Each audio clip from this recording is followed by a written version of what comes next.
外省出差，警方电话打到我的手机，告诉我女儿意外死亡。葬礼上，妻子不曾出席，直到我让秘书去调查，才发现妻子的秘密。大家好，开始今天的分享之前，希望你能给人间烟火点个订阅，我将会分享更多优质的内容。你干嘛拒绝我？看着眼前年轻漂亮的女人，我咬紧薄唇，强行让疼痛自己恢复部分清明。我们不可以这样。林小小眸子里仿佛都温柔的要出水，雪白的皓腕搭在我的肩膀上，大腿横跨，直接把我压在沙发上。老板，今天发生的事情不会有第三个人知道，我也不要你负责。那也不行。我猛地推开林小小，他没料到我会有这么大的力气跟拒绝尤物的决心。坐在沙发上的他眼底很是意外。我深深地吸了一口气，小小，你还年轻，又这么漂亮，身材还好，你可以拥有更优秀的另一半。我已经有家室了。是的，林小小是我的秘书，她跟我一起出差一省，一同拿下了个很不错的项目。庆功宴上，我多喝了几杯，林小小也是一样。送我回来的时候，她突然兽性大发，于是就有了刚刚的画面。可是我喜欢你啊，我又不要你负责，而且这离你家那么远，你怕啥？别说了，我态度强硬的再次拒绝。我怕自己稍微露出一点疲态，就会沦陷在林小小的攻势下。我想得不错，林小小也是个要强的女人，见寻常调情对我没用，干脆来硬的。她当着我的面脱掉外套，露出里面精心准备的酒红色吊带短裙，同时她摘掉自己头上发簪，瞬间3000青丝飘垂开来。她轻轻拨弄自己的长发，妖娆性感又不失略微青涩的感觉同时涌现，一时把我看呆了。咕嘟，我下意识咽了口唾沫，这 TM 谁顶得住？不行，我干脆闭上眼不看他。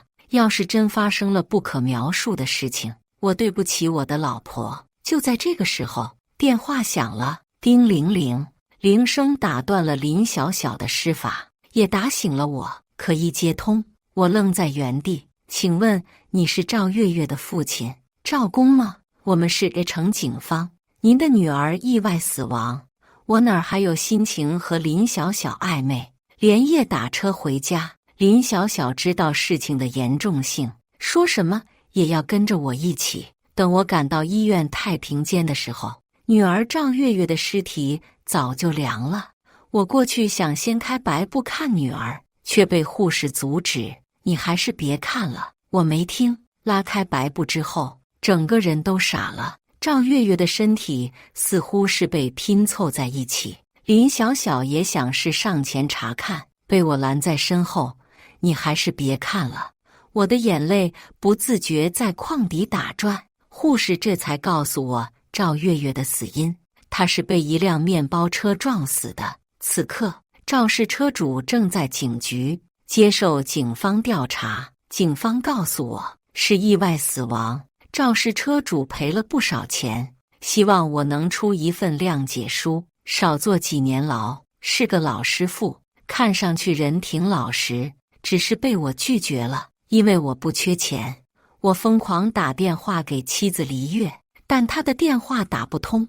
我非常生气，只能让秘书林小小去调查黎月到底去了哪儿旅游。在这期间，我还要筹备女儿的葬礼，想着等妻子回来，让她见女儿最后一面。这一等就是半个月。巧合的是，城某厂发生了特大爆炸，医院收了很多尸体，太平间的空间有限，于是医院就催促我尽快把事情办了。有时候有钱并不是万能的，早日入土为安是我们这儿的习俗。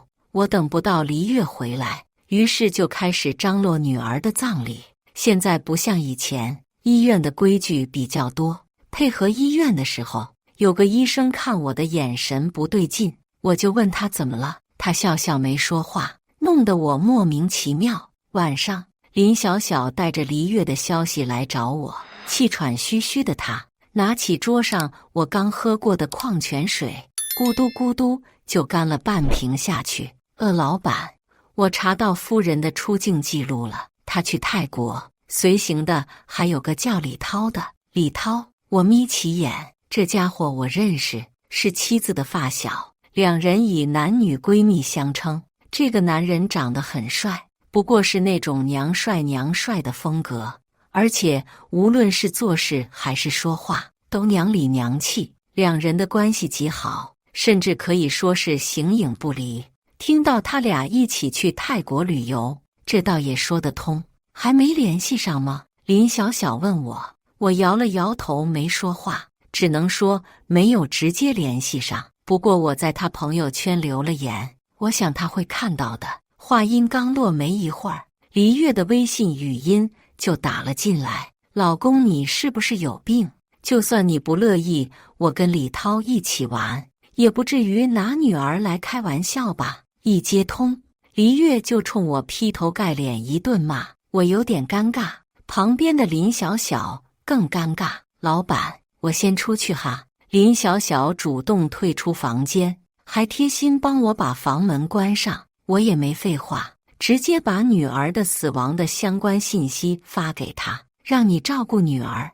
你他妈跑国外去旅游，打电话还联系不上，怎么为了李涛女儿都不要了？更让我生气的还在后面。本以为妻子得知女儿死亡的消息会连夜回来，结果他支支吾吾半天，居然说暂时回不来，要等2天，不想见你女儿最后一面，那你就别见了。气得我直接挂断电话。我火速通知医院火化，然后开始正式筹备女儿的葬礼。其实也没什么好筹备的，我是在孤儿院长大，没有父母。黎月的父母我通知了，但他们借口有事不来，所以最后葬礼上也只有我和林小小2个人。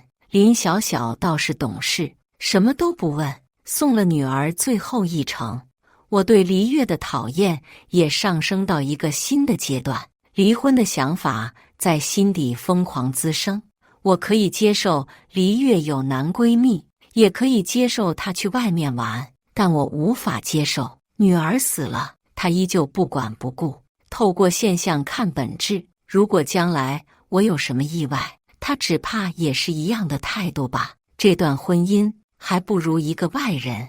林小小这个秘书做的事情都比一个原配妻子多，多少有些嘲讽了。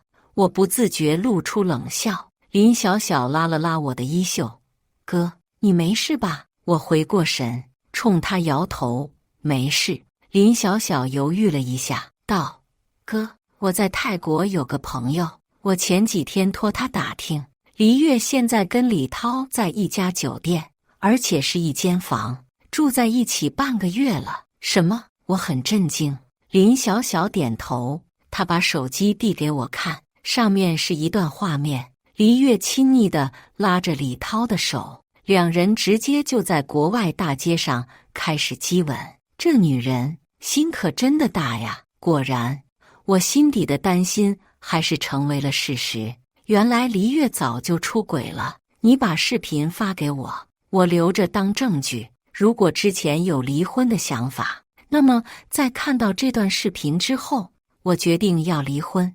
我让林小小安排律师，唯一的要求就是让黎月净身出户。处理完这件事之后，我还要去派出所销户，销户需要死亡证明，我就去了医院开死亡证明。结果那个男医生看我的眼神不对劲，怎么，医生有什么问题吗？看着医生的眼神，我好奇地问道。男医生摇头，我有点看不下去了，提醒你一下，名义上你是他的父亲，可从血缘关系来说，你们并没有任何关系。我皱起眉，什么意思？都是 O 型血的夫妻，只能生出 O 型血的孩子。赵月月是 B 型，您懂我什么意思吧？我顿时感觉一阵眩晕。你是说我不是赵月月亲生父亲？男医生点头，是的，不过死亡证明我还是可以给你开的。说着，他开始拿起笔。为什么告诉我这些？你可以装作不知道的。男医生苦笑一声，我老婆出轨了，孩子不是我的，我懂那种被欺骗的感觉。我点点头，原来都是苦命人。最终我还是没去派出所销户，我在等我的好妻子黎月回来。在这期间，林小小找的律师已经把离婚所有的事宜都准备好，就等着黎月回来签字。5天之后，她终于舍得回来了。可笑的是，这女人居然还把李涛一并带回家。深夜，她蹑手蹑脚拉开房门，进了客厅。紧接着，李涛也跟进来。你小声点，待会别让我老公发现了，不然咱俩都得玩完。黎月的声音很小，她打开手机灯，甚至连客厅的灯都不开。她以为我在卧室休息，实际上我早就知道她回来的航班，所以压根就没睡。啪嗒，我直接打开客厅的灯，瞬间屋内亮如白昼。舍得回来了。黎月有些风尘仆仆，李涛跟在他身后，两人一个弓着腰，一个站在后面，环手拉着手。哎呀！黎月被吓一跳，立刻松开李涛的手。经过短暂的慌乱之后，他眼中有了怒意，打算恶人先告状。你大半夜不睡觉，坐沙发上干啥？说着还拍了拍自己的胸脯，冲我翻白眼，吓死我了！不知道人吓人，吓死人啊！我冷笑一声，示意他看向桌上的离婚协议书，把它签了吧。黎月微微皱眉，走过来拿起协议书一看，脸色有不少变化。他问我：你要跟我离婚？说话的同时，黎月还回头看了眼李涛，愣着干嘛？去房间把我东西搬出来呀！李涛连忙点头。他甚至全程都不敢跟我对视，像个缩头乌龟一样进了我的卧房，把属于黎月的东西拖了出来。不到50斤的行李箱，他却累得气喘吁吁。看来这段时间你俩玩得挺花呀，都把李涛累虚了。李涛却像是听不懂我的嘲讽，尬笑的接话：没有了，人家本来力气就小了啦。我闭眼深呼吸，不想再跟他说任何话。黎月看完离婚协议书，终于不淡定了。我黎月怎么着也跟了你10几年，还给你生了个女儿，离婚的话起码也要分我1半资产吧？净身出户什么意思？我不同意离婚。我拿起和女儿的合照，仔细端详她的容貌。其实以前就有人说赵月月长得不像我，那时候我没当回事儿，还跟人开玩笑说，要是长得像我，以后找不到老公，长得像黎月就行了，漂亮可爱。黎月柳眉紧紧锁着，你到底想说什么？我叹了口气，有些事情说穿了就没意思。月月死了，你还在国外旅游，我就不说，单单出轨李涛这一条就足够你净身出户的了。我发现自己好像不是那么爱黎月，或者说没有以前那么爱她了。或许是赵月月的死，又或许因为男医生的话，以至于如今，当我得知她出轨男闺蜜的时候，心情能如此淡定。我出轨李涛，你有证据吗？再说了，月月死了跟我有什么关系？她是被人撞死的，又不是我害死的。闻言，我顿时一愣，你怎么知道月月是车祸死的？我没告诉过你女儿的死因吧？黎月脸色有不少变化，她说不上来1、2、3，干脆又摆出那副不讲道理的姿态。现在网络这么发达，我想知道女儿怎么死的很简单，好吧？你要是再说我出轨李涛，我告你诽谤啊！我被气笑了，跟男闺蜜出国旅游，女儿下葬后5天才回来，如今还反诬我诽谤，你就像是路边死掉的鸭子，你知道吗？嘴是真的硬啊！既然好好说不行，那就只能上强度了。我把林小小发给我有关两人出轨的视频拿出来给他看。现在你没话说了吧？一旁的李涛行为怪异，无论我和黎月怎么吵，他都像事不关己的模样，依旧在搬黎月的行李箱。我实在气不过，就一脚踹在行李箱上，结果这一踹出更大的秘密。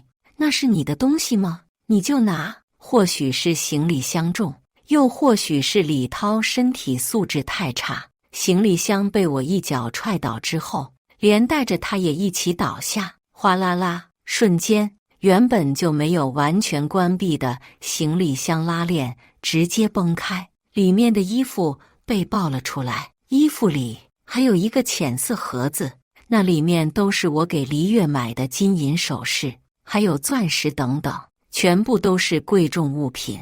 如果拿出去卖，起码能卖小100万。我走过去，本意是想把装有贵重物品的盒子拿在手中，不让他们带走。结果黎月用更快的速度跑过来撞开我，他拿起盒子，打开盒子，面对高价值物品毫不留恋，反而只拿走了一支笔给我。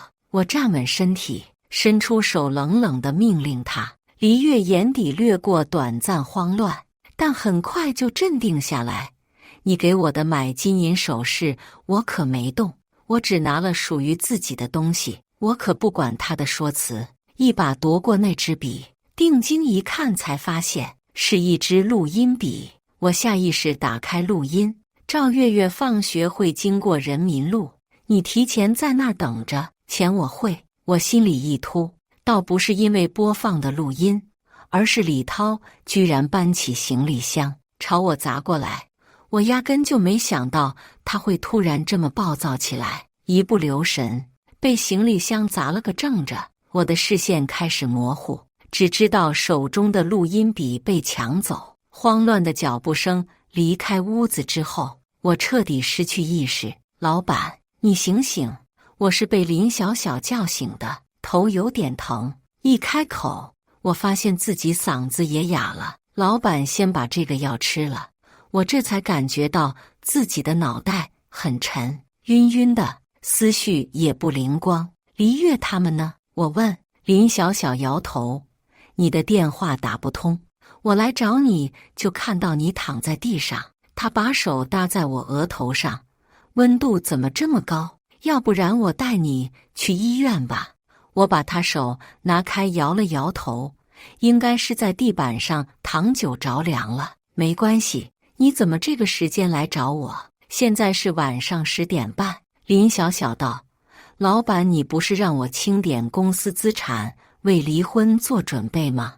我发现咱公司资金出现问题了，然后就给你打电话，电话打不通，我就来找你了。再然后就看到你躺在地上，我点了点头。公司资金能出什么问题？他没有说话，把一份整理好的文件发到我手机上。我点开一看，被气得不轻。公司里有1半的资金都流入到一个账户，账户的持有人是我的妻子黎月。这个贱女人居然早就谋划好了。我突然想到昏迷前听到的那一段录音，总感觉事情不简单。林小小，你去给我找个私家侦探，帮我调查一下最近黎月和李涛有没有和什么人接触。你的伤我没事，你尽快去做，花费多少钱都可以，我只要结果，越快越好。林小小3步1回头的离开。第二天，我去公司查流水，才知道黎月这女人心思有多烟炸。当初为了能给她安全感，公司我给了她49%的股份，结果她用这几乎1半的股份卷走了公司1半的钱。现在公司面临的资金缺口，很有可能导致很多项目进行不下去，带来的结果就是面临多家下游公司的违约金。其实这也怪我，公司财务是黎月家里的亲戚，这也是他能拿走钱的重要原因之一。问财务亲戚的时候，这家伙居然还理直气壮地说是符合规矩，气得我直接把他告上法庭，以欺诈罪。我是最大股东，这种事情必须要经过我的同意签字才行。不到2天，黎月的财务亲戚就被我临时送进监狱，等待他的是法院的审判。这还没完，我向法院申请追回这笔资产，但这些繁琐的程序步骤需要时间，于是就申请紧急冻结黎月的银行卡账户。这些琐事全部都是林小小做的，她是个非常称职的女秘书。让我没想到的是，黎月居然反手上诉，说那笔钱本来就是她作为我妻子应得的，还申请离婚，并且要求分割1半家产。我只能说她撞到枪口上了，因为我有她和李涛出轨的视频。结果黎月丢出一记重磅炸弹，我和林小小在一起的暧昧视频。视频的内容正是我出差一省，成功拿下项目后，在当地酒店里差点和林小小在一起的画面。我很震惊，他是怎么拿到这种视频的？经过专业人员对视频的解析后认定，黎月提供的视频日期是真实的，而我提供的视频是 AI 合成。最终一审结果就是资产平分。林小小，这个视频哪儿来的？为什么是 AI 合成的？一想到林小小提供给我关于妻子黎月出轨的视频是合成的，我就非常生气。对不起，林小小像个犯错的孩子，低下头不敢看我，连你也背叛我了。我不敢相信自己这么信任他，我没有。林小小跟我说了她的故事，她的母亲患有重病。黎月知道这件事之后，就让林小小勾引我，并承诺拿到相关视频之后，就帮她母亲的手术费、住院费全包。而且我的确忘记了一个细节，林小小就是妻子介绍给我当秘书的。原来黎月早早的就开始下了一盘大棋。你走吧。原本我对这个女人还有好感，觉得她是一个非常能干的女人，任何事情交给她来做都深得我意。在我的心底深处，甚至还想着等以后跟妻子黎月离婚，干脆就跟她在一起。林小小哭红了眼，哥，我真的没想到黎月的城府那么深，说再多都没用，背叛我这件事是事实。去财务把这个月工资领了，你走吧。妻子背叛我，挖走我1半资产，公司即将面临资金断裂和破产的风险，让我一直信任的女秘书，居然还是妻子安插在身边的棋子。我的人生过得可真是失败呀。不过我并没有就此颓废，家没了可以再组建，公司没了，那我就再也没有东山再起的机会。于是我四处找朋友筹款，还承诺给出公司一部分股份。好在借钱这件事上没有太多狗血，朋友兄弟们也都很信任我的能力。张三借10万，李四投50万，七拼八凑，最后还差200万的口子，才能填补公司资金的漏洞。这段时间，我除了凑钱，剩下的精力都在骂黎月。这女人把我坑惨了，最后没办法，我把婚房卖了170万，又找银行贷了30万，才勉强把公司的资金漏洞填上，公司得以正常运转。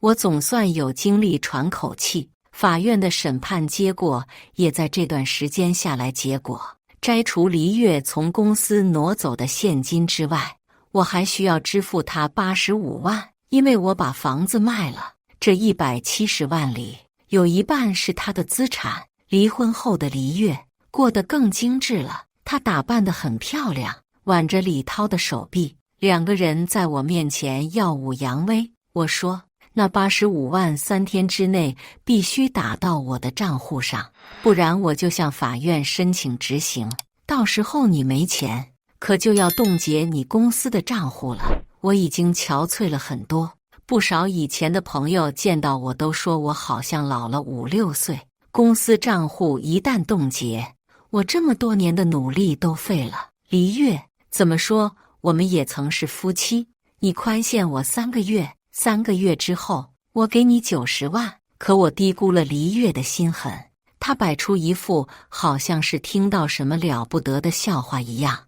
没钱，没钱就把公司卖了呀，要不然你便宜点卖给我。我立马摇头，公司不可能卖，那是我父亲留给我的遗产。黎月抿抿嘴，那就把你妈妈的住院钱拿出来呗，反正你过段时间就有钱了。李涛在旁边坏笑，老婆你可太坏了，我可听说你这位前婆婆被你气进医院，你把她救命钱要走，这不是等于把她杀了吗？黎月嗔了李涛一眼，还用手拧他的手臂，疼得李涛挤眉弄眼，让你乱说话，哈哈哈！我就喜欢坏女人，这对狗男女良心是被狗吃了吗？我被气进了医院，接待我的还是那个男医生，他得知我的情况之后，忍不住骂我：你怎么跟我一样蠢？赵月月她不是你亲闺女，你可以拿这件事做文章啊！我猛地一拍脑袋，居然把这么重要的事情给遗漏了。于是我立马向法院申请3审。接到男医生提供的亲子鉴定证明后，法院受理了。医院里，我还意外撞见了蜷缩在走廊里哭泣的林小小。以前工作的时候，这个女人一直留着大波浪，外加修身职业装。如今褪去职业光环的她，一身朴素的运动衫，头发也被扎起来。要不是熟悉她的声音，我都没认出来。林小小，你妈在这里住院。我走过去问她。林小小抬起头来，看到我之后，她愣了下，随后她又埋下头。我妈去世了。我很疑惑，黎月不是答应给你钱？林小小沉默。我反应过来，应该是黎月没兑现承诺，或者其他原因。见她不说话，我自不会找没趣，准备离开。老板，你让我找私家侦探调查的那件事有结果了。突然，林小小抬头说道。我头也没回，掀起苦涩的嘴角。不用你操心了，我有办法对付黎月。林小小却激动地冲过来拉住我。不，这个结果能直接把他送进监狱。哦，为什么要帮我？林小小犹豫2秒，道：因为我不想一错再错。我跟着他去了他的出租屋，一个非常破旧的民房区。我记得这片民房区即将拆迁，不过通知下来好几年了，政府因为资金的问题一直没拆。你就住这里，虽然一直没拆，但这里没水没电，根本没几个人住在这儿。这里的房子不要钱，可是这都是危房啊！我不理解，她这么漂亮、精致又优秀的女人，怎么可能会住在这种地方？我想都不敢想，心中不免升起一阵心疼。哪怕她背叛过我，很奇怪，黎月背叛我，我非常生气，恨不能吃其肉寝其皮。可面对同样背叛我的林小小，我却恨不起来。赚的钱都用作母亲的医疗费上了呗。虽然最后还是没能把她从鬼门关上拉回来，我点了点头。这一瞬间也突然明白自己为什么不讨厌林小小。她和黎月不一样，黎月是纯坏，但林小小是为了母亲。其实换位思考，如果我是林小小，也一定会这样做。钱不是万能的，可它却能救命。林小小住在一个还算干净的院子里，她进入开裂的屋子，从里面拿出一个笔记本递给我。我打开笔记本，里面有一张储存卡。我有点懵。林小小道：这里面是黎月和李涛教唆面包车司机装死赵月月的证据。你说什么？我简直不敢相信自己的耳朵。更让我不敢相信的还有他后面一句话：其实赵月月就是黎月和李涛的女儿，他们给了面包车司机一大笔钱，还给司机赵月月的上学路线。后面的事情你都知道了。我的脑子嗡了一下，你怎么有这个证据的？林小小苦笑，我请的那个私家侦探有点厉害，他查不出来，干脆就潜入黎月的住处，直接把一个录音笔给偷出来了。这张储存卡就是录音笔里面的。录音笔，我再次被震惊，怪不得那天李涛这个娘炮突然发疯把我砸晕，原来是我动了能够威胁他们的录音笔。这个私家侦探有点厉害呀，我忍不住夸赞。林小小伸出手要钱的，我把自己2个月的工资都给他了，你不得还给我？给，必须给！我激动地把他揽在怀里，忍不住亲他一口。你可帮了我大忙！我拿着证据，立刻去警局报警。与此同时，法院那边也开始受理我的第3次上诉。随着一道道证据被摆出来，黎月和李涛毫不意外地被抓，加上我提供赵月月和我非直系亲属关系的证明，最终黎月被重判净身出户。这还没完，另一边警局也完成了取证。在警方的多重审讯下，面包车司机承认自己受人指使被买凶杀人的罪名。其实我并不理解，离婚可以有很多种办法，黎月之前做了这么多，也达到他的目的，可他为什么对赵月月下手？虎毒不食子啊！他被判刑之后，我去监狱里看过他一次，问了他这件事，黎月告诉了我关于他和李涛的故事。我和李涛在一起，真的只是一个意外。我们1周年结婚纪念日那天，你要加班回不来，我很生气，觉得你不爱我，就打电话让李涛来陪我。我很信任李涛，就多喝了几杯，可他却在那天晚上侵犯了我。没多久，我就发现自己有了身孕。当时我以为孩子是你的，因为李涛只跟我在一起1次。可孩子生下来之后，随着他慢慢长大，我发现月月越来越像李涛。我知道这是李涛的孩子，我很惶恐。一旦你知道孩子是李涛的，一定会跟我离婚。我们签了婚前协议，谁出轨谁净身出户。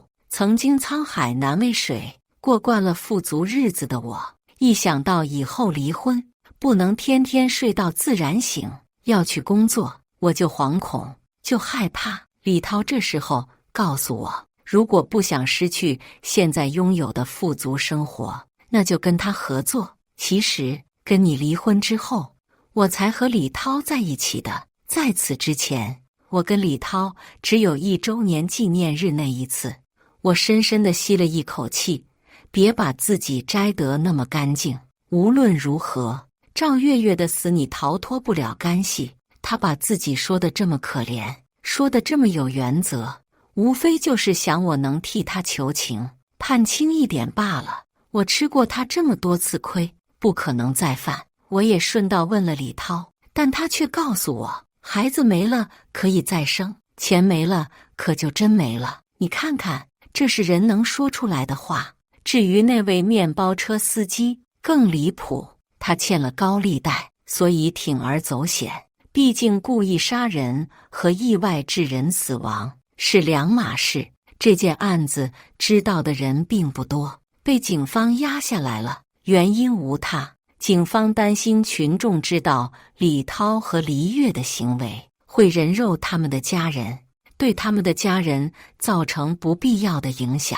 其实可以理解，毕竟犯错的只是这2个人，与家人无关。前妻黎月的钱尽数回流到我的账户里，公司的难关迎刃而解，我又恢复到以前的生活节奏里。只不过这次不同的是，没有女主人，我把林小小请回来继续当秘书。这女人用惯了，用得顺手，不过她刚开始还想拒绝，我一句你差点害得我身败名裂，成功让他生出羞愧心，于是乖乖来上班。后面的日子很简单，也很有趣。我没有结婚，除了到处撩妹，没事也会撩闲林小小。结婚有什么好的？害得我丢了半条命，不如撩闲来的实在，还不用负责，撩完就跑。林小小就像是个没有感情却又十分称职的女管家，